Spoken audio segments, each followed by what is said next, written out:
Hi, my name's Phil. I like talking about politics, and in this video I'd like to discuss why I think that the new policies contained in the Conservative Manifesto, being launched tomorrow, unless Sunak cancels that again, are going to be largely irrelevant. I'm going to still discuss them, of course, over the remaining few weeks of the campaign, but I imagine the focus is largely going to be on how the entire manifesto is likely to contain promises that they've made before but never implemented, or ones which they could have promised before but didn't bother because they didn't really want to. But it is a waste of time at this point. The Conservative campaign is now dead in the water. In reality, it was never in good shape. Could Sunak have ever put his party in a winning position after Liz Truss? Probably not. But he could have put them in a competitive position at least. But he got almost everything wrong. I've already gone over his mistakes in the past, and there's not a lot of point repeating them right now. Not the least because, as bad as Sunak and his team have been over the past year and a half, they've been way worse over the past few weeks. And the first, 2.5 is nearly 3 weeks of the campaign. It's not simply that the Tories are going to lose. They're going to get hammered. A week ago, 100 seats looked like, a fair result, with a chance of maybe 150 as a good result for them. Now 100 seems highly ambitious. I mean, if the election were tomorrow, Sunak might get away with 100 seats. But remember, he's got 3 more weeks to really strip away all the voters not completely committed to the party. And the reasons are simple. Rishi Sunak is no longer considered an asset on any level. During this campaign, Sunak has announced several new policies. Actually, I think it was on Saturday, the Daily Telegraph ran a front page with the promise of a policy that's already in place. So Sunak is already at the stage of promising to do things which have already been done. A bit like with the rail plans last year, in the hopes that people don't realise it's already in place. This is not, as I say, it's not unlike when he scrapped HS2 and said the money would instead be diverted to projects which people pointed out, hang on a minute, that was completed 9 years ago.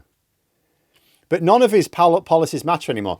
Not the extra tax breaks promised for the rich, not the national service proposal, not the promise to block thousands of young people from ordinary backgrounds going to university. None of them mean anything. And I don't mean because he won't be empowered to implement them. That could have been said of John Major in 1997, yet his policies still mattered. The reason Sunak's don't is because they no longer have much power to influence voters. Even in a losing position, well-targeted policies can win you votes enough to save you seats, limiting the damage. And the Tories are in full damage limitation mode right now.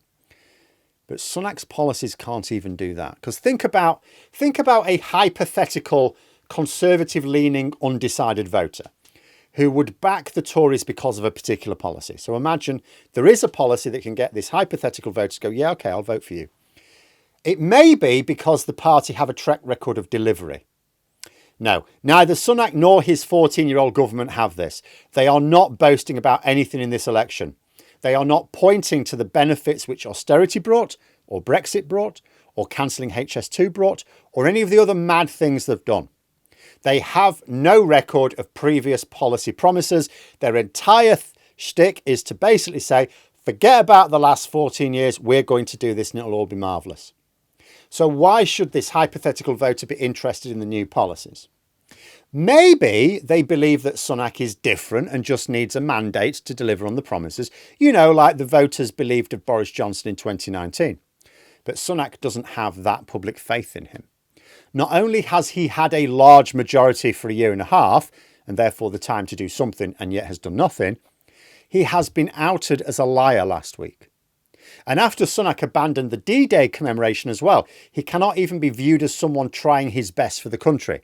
Even when Boris Johnson was clearly failing, there would be voters who would go, oh, he's tried his best, as if being incompetent but plucky should mean we still let him run the country. But Sunak's missteps last week have cost him even that benefit of the doubt. Because if you've no reason to suppose that Sunak can or even wants to deliver on his policy promises, then his policies mean nothing. So I will still discuss the big ones, I suppose, if there are any more big ones. And I'll still discuss the manifesto. But I don't see how it will really shift the dial for the Conservatives. The Lib Dem manifesto launched today, that will surely be more significant than the one Sunak will launch tomorrow. The only people who will ultimately vote for the Conservatives on July the 4th are those who have enough affection or faith in their local candidate to vote for them personally. In other words, it's like, okay, the parties, but you're all right as our MP. We're happy with a Labour government with you as our MP. Or those who are just so tribally attached to the Conservative Party that they ultimately believe that even the worst possible Conservative Party is better than any other alternative. And so they will vote for them no matter what. And because of this, Conservative candidates will essentially be running their own campaigns now, pushing what they think are the best issues to talk about, largely ignoring their own manifesto when it launches, certainly ignoring their own leader. In fact, Sunak was refusing to do media interviews and off-camera questions at the weekend, even though he was still doing campaign visits. So even Sunak is ignoring what Sunak has to say. But there we are. Those are my thoughts. If you enjoyed the video, please subscribe for further content and click the like button. You can also sign up for the memberships if you'd like to support the channel further. Thanks for watching, and until next time, I'll see you later.